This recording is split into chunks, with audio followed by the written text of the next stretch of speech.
Hello, I'm Jenny Paulson from the Rollins Center for Entrepreneurship and Technology at Brigham Young University. Welcome to the Entrepreneur Lecture Series. Today we'll be hearing from Stephen Gibson. Steve has created more than a dozen entrepreneurial businesses, including Barclays Oxygen Home Care, which was named by Inc. magazine as one of the 500 fastest growing companies in the U.S. He co-founded the Utah Angels, an investor group which has provided well over $20 million in financing to Utah entrepreneurs. Steve has authored 150 articles on entrepreneurial topics for the Deseret News and received the Small Business Administration Award for Utah Media of the Year. Gibson is also heavily involved with micro-enterprise for the poor. He and his wife Betty founded the Academy for Creating Enterprise in the Philippines. The Academy is a school designed to teach micro-enterprise development among Filipino returned missionaries. Nearly 1,350 returned missionaries have been trained in the 8-week residential training facility. In early November 2008, Steve and his wife Betty were awarded the BYU Social Innovator of the Year Award for the work they have done to change the lives of thousands of Filipinos through the Academy in Cebu. The Marriott School of Management welcomes Steve Gibson to the Entrepreneur Lecture Series.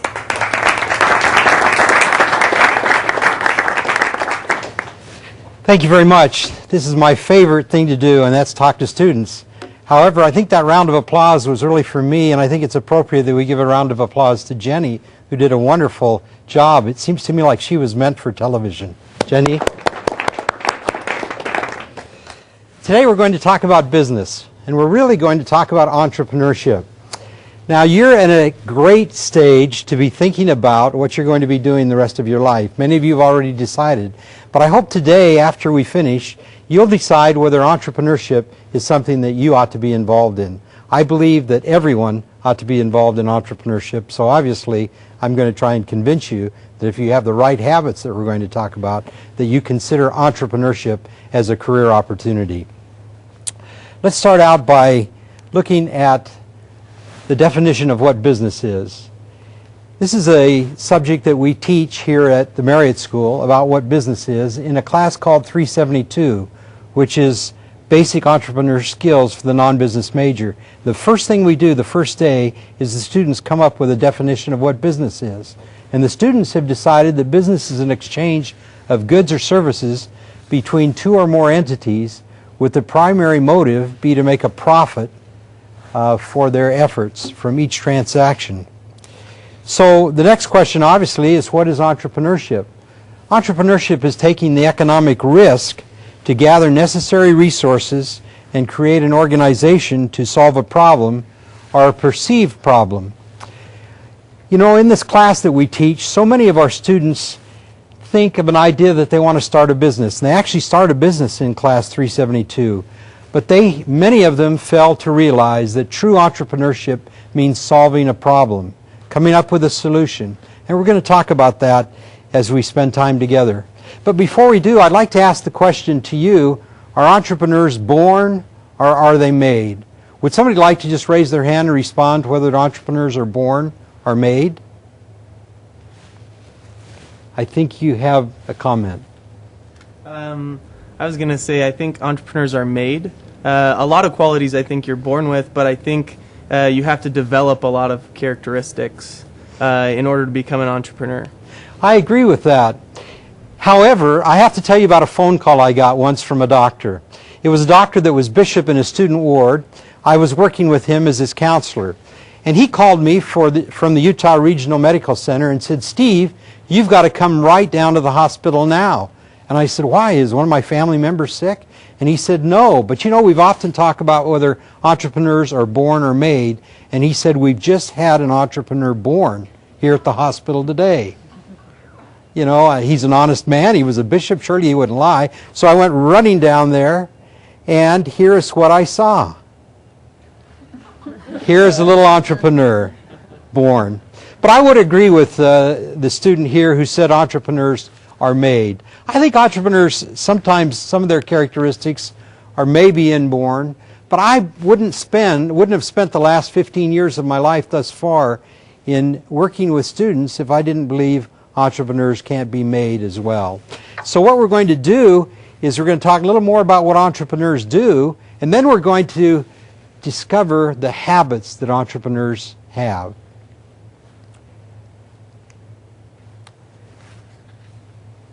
Entrepreneurs take advantage of problems and opportunities. They see a problem, then they come up with an affordable solution. It's no good if you have a solution, but it's not affordable. Then they gather the needed resources and launch a money-making business. And then they grow the business, and often they harvest it. The end result of successful entrepreneurship is the creation of a new venture. It's the creation of jobs for many people, perhaps thousands, perhaps hundreds of thousands of people, and also it's the creation of new wealth. You know, young students, there's nothing that creates wealth like entrepreneurship. You can think of great entrepreneurs that you've heard of. Certainly Bill Gates is the one that we all talk about, or Ray Kroc from the McDonald's success story. Here in one generation, or Sam Walton from Walmart. Here in one generation, great wealth has been created, and it's been created by that entrepreneur. Can you imagine in 30 years creating a company worth $5-6 billion? And that happens because they're entrepreneurs. Well, the next question I guess we have to ask, if you woke up tomorrow as an entrepreneur, would you look any different? Probably not. But would you think different? My position is that you would approach life differently. You would see things differently. You would think differently. And you'd have different habits. So what are the habits that you would have if you were an entrepreneur? What are the habits that you'd have that you don't have now that you would have if you were an entrepreneur? So the next question is, what are the 7 habits of highly successful entrepreneurs? Number 1, we act with a sense of urgency. Can I tell you about one Thursday morning? I was in the medical oxygen business. I had one office in Denver. That's our headquarters. And there was an office by a competitor, and I watched. They just weren't doing very well. And so on a Thursday morning, I called up the owner. He didn't take the call, but his vice president of medical took the call. And I said, you know, I don't know if your company would ever be interested in selling, but I'm interested in buying small companies like yours. And he said, could you hold just for a minute? He came back on the phone and said, could you come in this afternoon? The owner of the company would like to talk to you. Now this student is an unbelievable story, but it's a true story. I went in Thursday afternoon. I had an appointment at 1 o'clock. The owner didn't show up till 3. But in that 2-hour time, this is what I heard. The vice president of medical sales told me that that very day, that very morning, they were supposed to sell to a man out of Wyoming. They were supposed to sell their medical division. See, their real business was welding, but they had a medical oxygen side of it. And that morning, a sale fell through. And so in those 2 hours, I picked the brain of the vice president of medical sales and learned everything about the business, how many customers they had. And so at 3 o'clock, when the owner came in, I was a little bit discouraged. I thought he kept me waiting quite a while. But when he came in, we put a deal together. By Friday afternoon, I had a letter of intent to him, and by the next Tuesday, we had the deal done. Why? Because I felt that it was a call I'd ought to make, and I acted with a sense of urgency. As an entrepreneur, we act with a sense of urgency. We make fast decisions, we work from a priority orientation, and we do first things first. That's what entrepreneurs do. Now, as we go through these habits, students, I hope that you'll think about, do I have that habit? Or what can I do to build that habit within myself? How can I act more with a sense of urgency? How can I act more with an element of priority in my time, in using my time? Let's go to the second one, and I think the second habit and belief is probably one of the most critical ones. We believe we determine our own destiny. Here's a term down at the bottom underneath the hourglass called the locus of control. When I first heard the word locus of control, I thought, gee, doesn't the speaker know it's focus of control, not locus of control? But then I studied those terms a little bit more. Locus of control says, how do you feel about yourself? Do you feel that you can control the circumstances that you're put into? Do you feel that you can change circumstances? Can you change your own destiny? Or are you somehow predestined to be in the circumstances you are? You were born at a certain time in a certain place, and there's really nothing you can do about it. So the second habit is we believe we determine our own destiny. The third habit, and this is a habit that I enjoy, even though my appearance doesn't appear that I deny early gratification, especially to do with things like baked goods, but I really do. Delaying early gratification means that when we start having some success, we don't all of a sudden spend it and be a spendthrift. No, we need to take our early successes and the money that we need, that we make, and plow it back into the business and back into the business. As we do that, some people would think we're stingy or tight. I don't think so. I think we just are smart, that we realize that we have to have priorities, we have to deny ourselves early and then plow the money back in, and then it will multiply itself over and over and over. The fourth habit that I like to talk about is that we need to build teams. This has been a little bit tough for me, but I've seen a change in the last 15 years related to entrepreneurship, especially on the BYU campus. 15 years ago, when I first moved to Provo, I found that the students, when they entered into the business plan competition, there were many, many soloists. They, as an entrepreneur, had an idea, and they themselves were going to launch that idea. They weren't going to tell anybody about the idea until they entered the business plan competition. They weren't going to partner with anyone. They were very protective of their idea. Now, in the last 15 years, I've seen that trend change. And the real winners in entrepreneurship partner with others. Here on a college campus, we partner if we're an entrepreneur emphasis major. We partner with someone maybe in engineering, or we partner with someone in accounting. And so we build a team here when we're at school, and we learn the power of networking. And entrepreneurs generally build teams.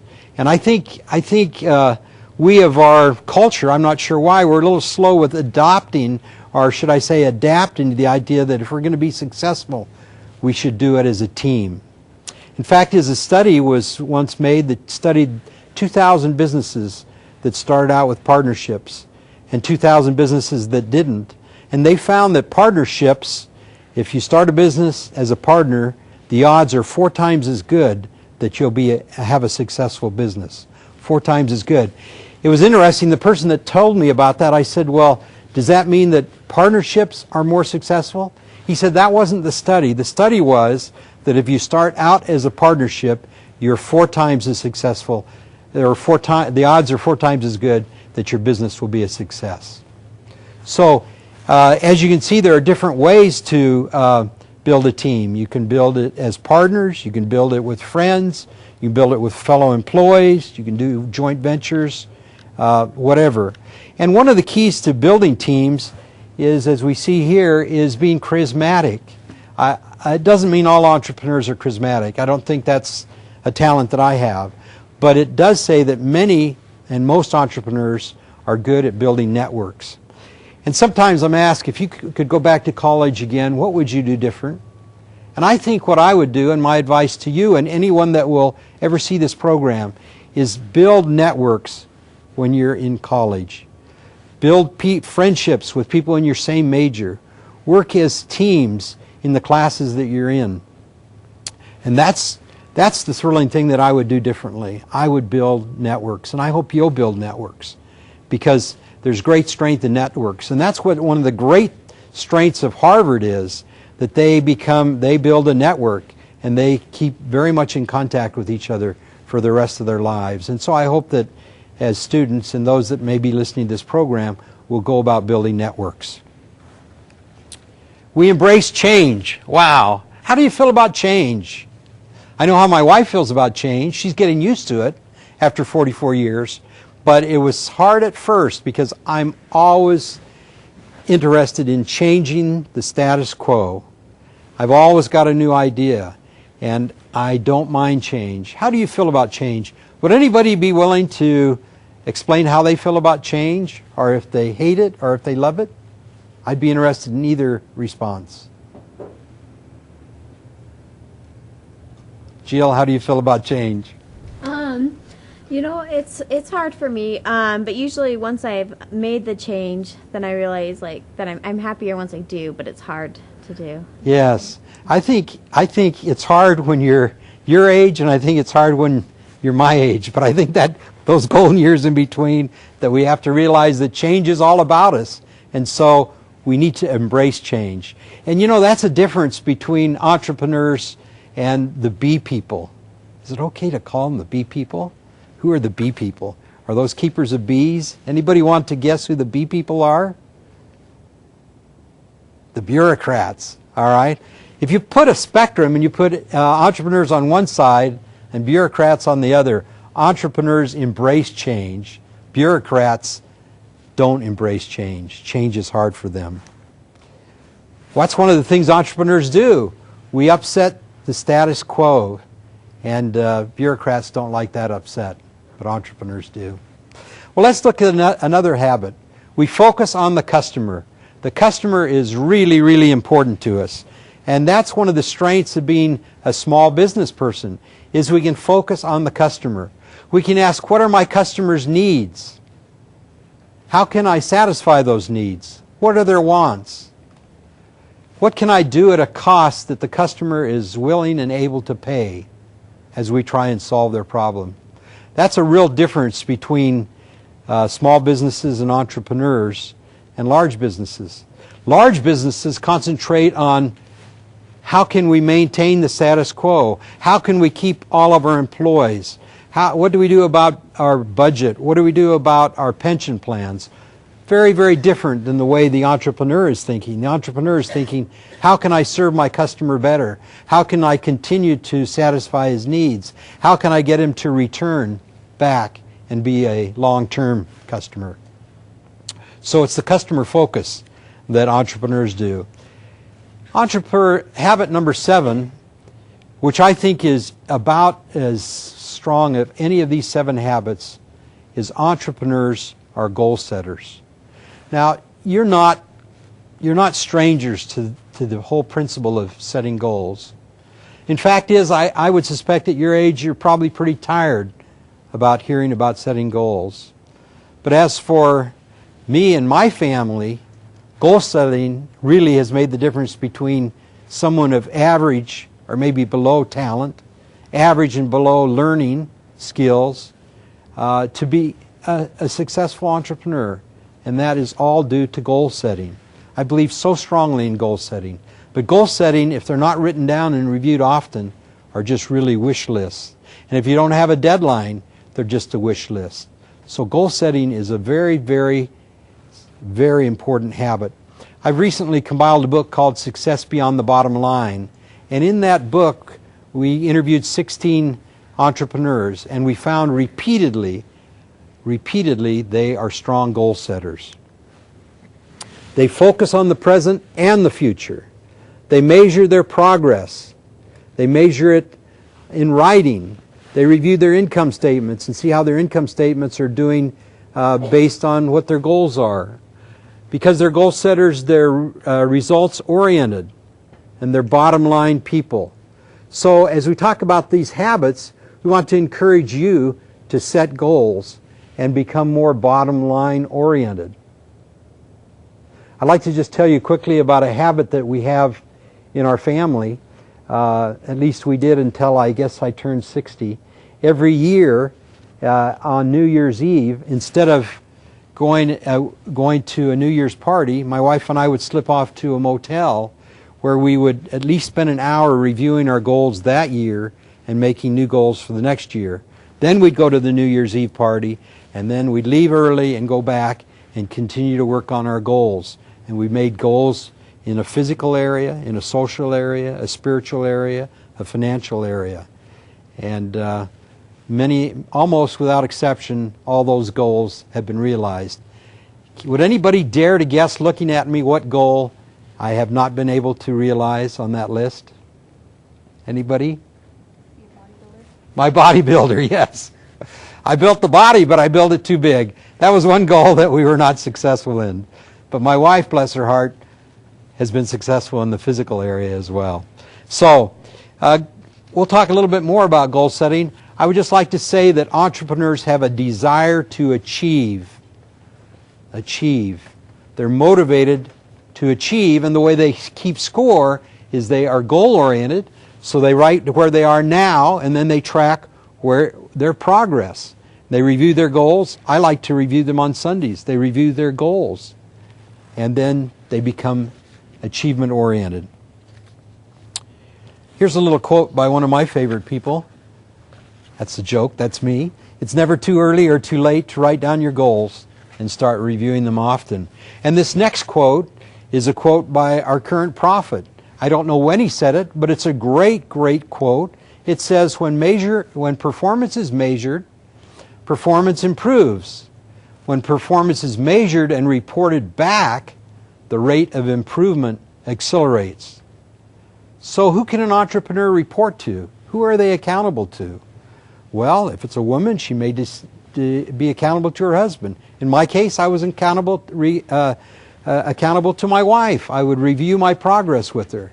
I'd come home and say, honey, we've had a great month. And she said, well, does that mean we'll have more money coming in? And I said, yes, of course.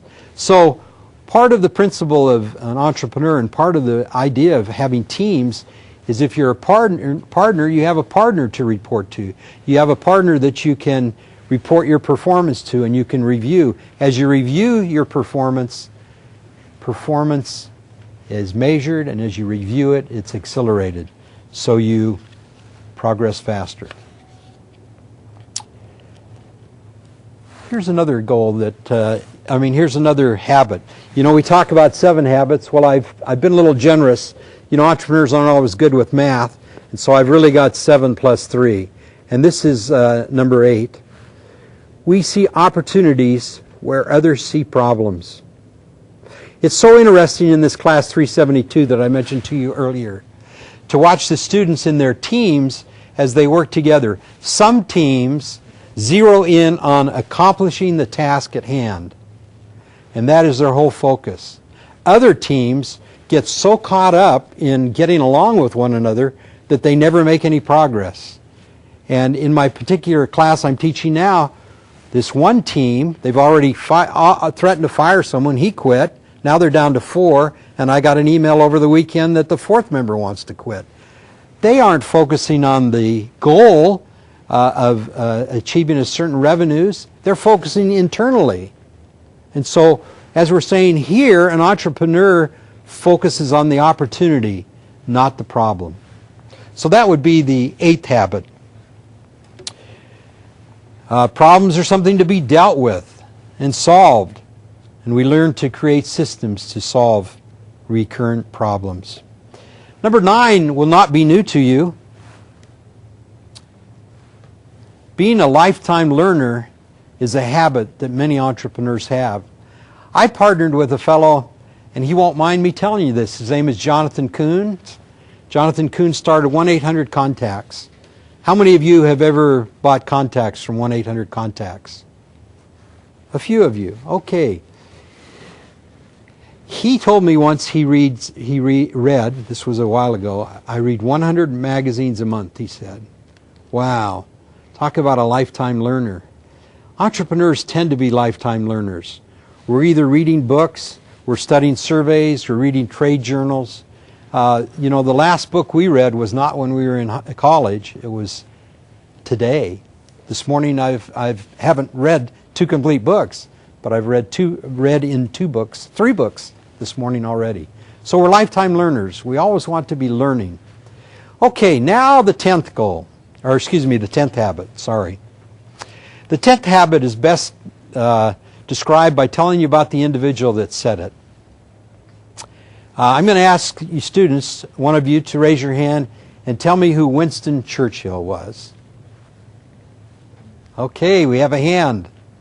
He was an English general. He led the English military into World War II as well as World War I. Okay, great. Thank you very much. What could you describe what he looked like? Have you ever seen a picture of him? He was an older gentleman, not very good looking, Okay. very large. Yes. Thanks for not saying he sort of resembles you. I'm glad you didn't say that. Or that is me. I'm glad you didn't say he resembles me. Winston Churchill was gruff in his mannerisms, but a great wordsmith. Could put words together so well. He's the guy that spoke of Britain, their finest hour, blood, sweat, and tears, that's all I have to give, and a great orator. He was invited, now remember we're talking about the 10th habit, he was invited to be the commencement speaker at a university, a very well-known, prestigious university in Britain. And you know, Winston Churchill, as I said, he was kind of gruff and outspoken, and the president that invited him was so proud that he was able to get Winston Churchill, the prime minister, to come to speak at this graduation, that he had several other speakers. And so it was like about an hour and a half, almost 2 hours. Here was a great audience. They'd all come to hear Winston Churchill, and the president had all these other speakers. And so Winston Churchill, it was time, the president said, Prime Minister Churchill, would you please come up and address the students? So he came to the podium. I mean, that's the way he did. That's his personality.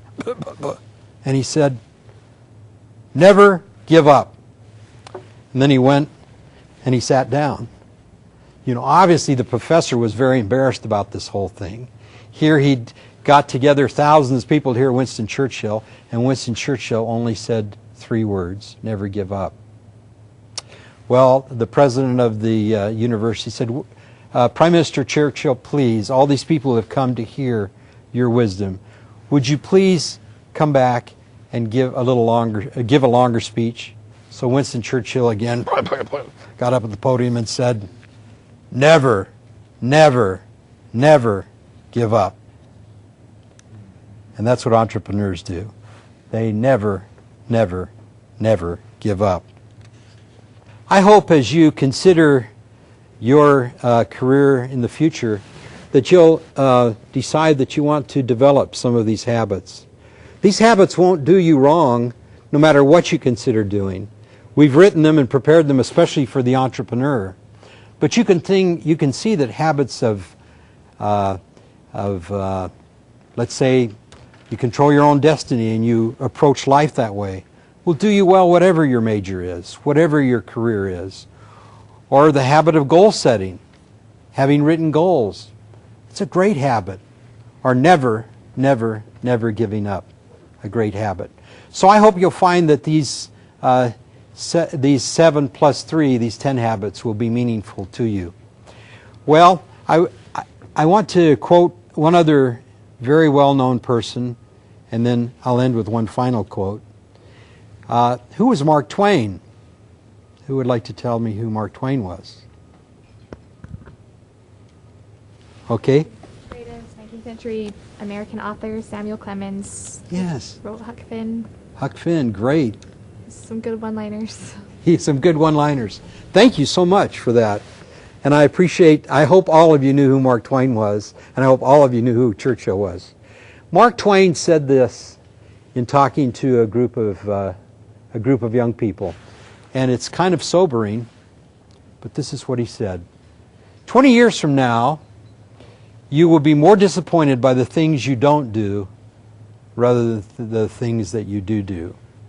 So I would again counsel you to seriously make a career decision as soon as possible and decide what you want to do, and then do things, dream and do things. I'd like to end with kind of what my slogan has been, certainly the last 15 years, and that is that it's not the dollars that we stack up, but the lives that we lift up that bring us the greatest joy in this life, and certainly I believe in the life to come as well. So students, it's been great to visit with you. I think we have some time for some questions. If you have questions, you can either ask about entrepreneurship, you can ask about starting businesses, or if you have interest in talking about this academy in the Philippines that my wife and I started, we'd sure be glad to entertain any of your questions. Yes, please. I'm actually interested in your work with enterprise mentors, and what's your opinion on the future of this sort of work of social entrepreneurship? Because it depends on the charity of other people, and how are you overcoming that problem? Okay, great. A good question. By the way, I worked with Enterprise Mentors International for just a couple of years as a volunteer. And then Betty and I decided that as wonderful as Enterprise Mentors is, it was in the microcredit area. And so Betty and I decided that we would start our own foundation. And our foundation has micro-enterprise education as the focus. And so it's not microcredit, but more educating those that live in poverty. And so the future of social entrepreneurship is huge. Now, I spent 10 months in Hawaii, BYU Hawaii, and they are in a great opportunity. It's a great opportunity for them to learn how to work for non-government NGOs and charities, because then they can go back to their countries, Indonesia, Philippines, Malaysia, Singapore, and work for NGOs, which is what social entrepreneurship is all about.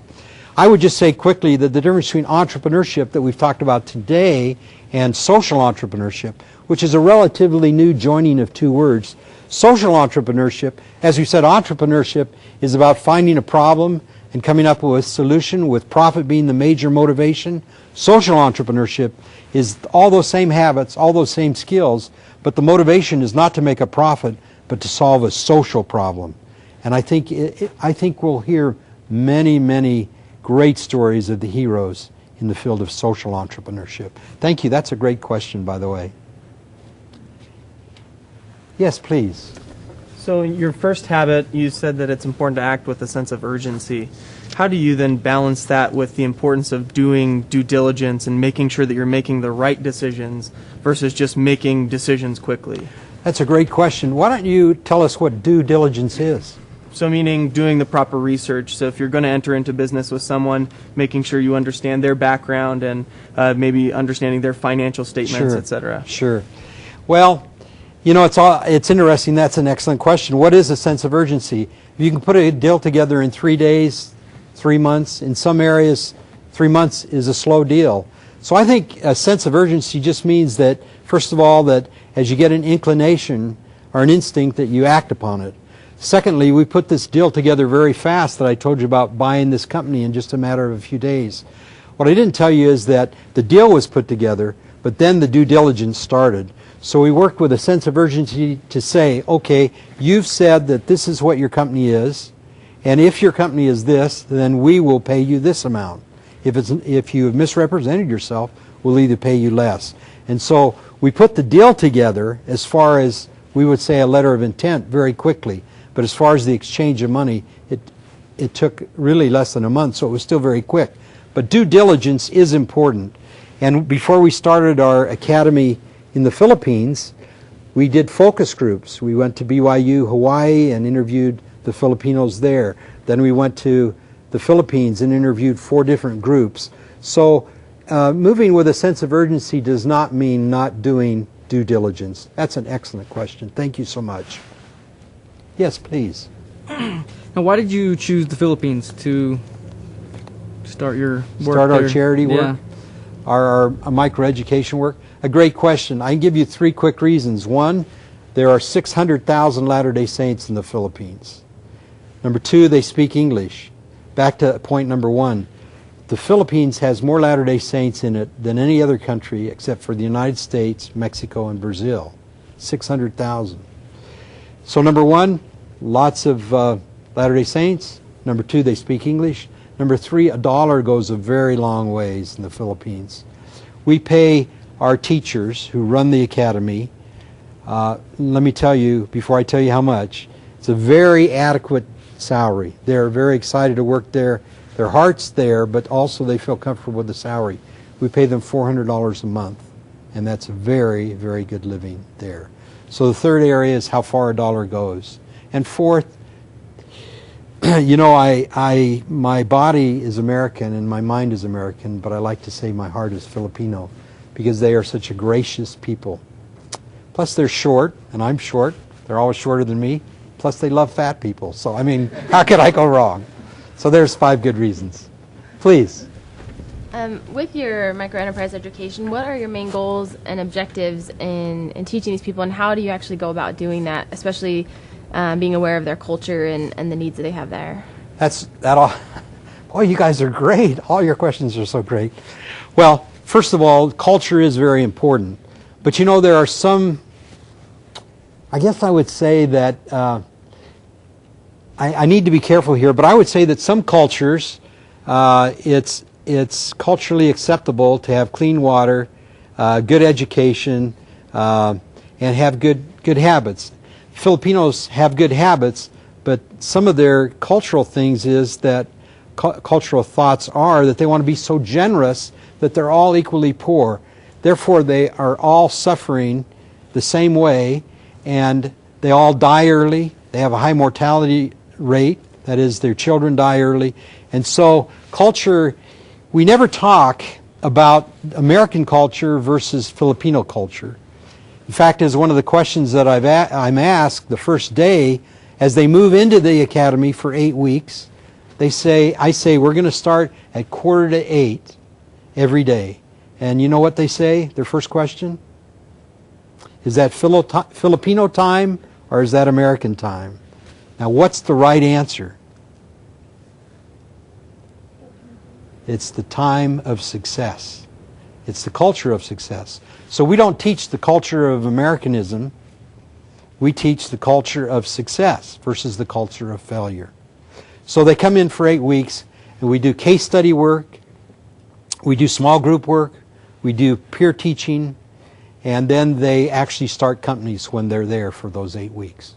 So they like the students in 372, they actually start companies during the time that they're there. And one follow-up question? Yeah, I do. Really quick. How then do they get the funding for that? Do you work with the microfinance organizations to get that, or how do they get the funding to start? That's an excellent question. I need to know about how much time we have in minutes, so I can either give you the short answer. Okay. The short answer is that we don't give them funding. We give them education. They pay $50, and the foundation pays for the rest. And they also pay their transportation. There are 7,107 islands in the Philippines, so getting transportation to Cebu is a bit of a challenge. So we don't give them funding. But I'd like to tell you about one of the stories that I like the best.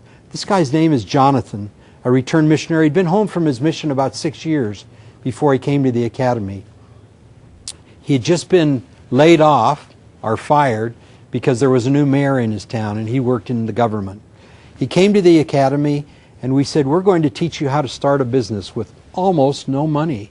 He said, it's impossible to start a business without money. He said, I've been making 100,000 pesos a month, which is, I'm going to say 1,500 a month, which is a very, very good living there. And we said, just stay with us, and we'll show you.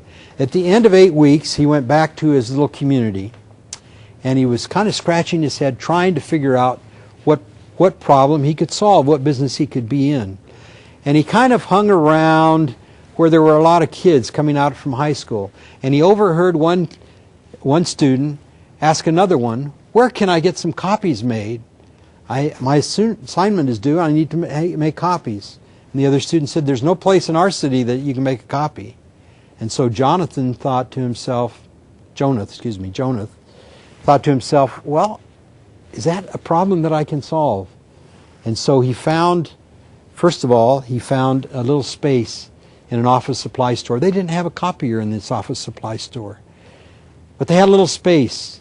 And he said to the lady proprietor, could I rent that space from you? And she said, well, what do you have in mind? He said, I'm going to get a copier and set it up. She said, that'd be a great service for our customers. His stake president was a salesman for a copier company. So he went to his stake president and said, you know, I've got this little retail space. They're going to loan it to me. Is there any way I could borrow a copier for a month? And the stake president said, well, we have loaners. We'll loan you a copier for a month. And Jonas said, if you do that and my business does well, I'll buy or lease a copier from you. So he got his copier. And then he realized he needed copier paper. So went back to the same supply store that he was going to operate in anyway and said, could you loan me 20 sheets of paper? She said, I'll loan you a whole ream of paper. So he got 500 sheets of paper with no cost so far. So he got his copier set up. He had his paper. He was all ready for customers. But then you know what? He didn't have, the copier had a short extension cord and it wouldn't plug in anywhere. And so he needed an extension cord. Now, I'm not suggesting students should do this, but he went to his ward house and he borrowed an extension cord. He brought it back every Sunday, but Monday through Saturday, he used that extension cord. You know, by the end of the first day, he made enough money on his copies that he was able to buy the ream of paper. By the end of his first month, he was able to pay for his the first payment on his copier rental. And he bought his own extension cord.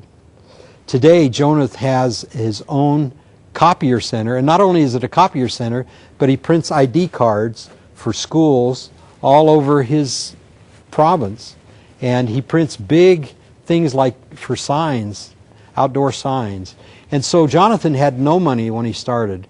And so to answer your question, we provide no funds. We provide them micro-enterprise education. We provide them hope and the ability to recognize an opportunity. And that's one of my favorite stories, but I could tell you stories all day long. Another question or two? Please. What would be one piece of advice you would give to us as students, whether we're staying here or we're going out into the workforce, if we want to get into entrepreneurship? What would be one piece of advice for us? You know, what came into my mind probably won't directly answer that. I'll give you 3 pieces of advice. Okay. I think in order to create wealth, we need to understand 3 things. And so you didn't really mention wealth, but let me mention those three things. Number 1, I think we need to understand credit. And understand and use credit wisely. And in the business world, we have to use credit. But it can be used unwisely in the business world.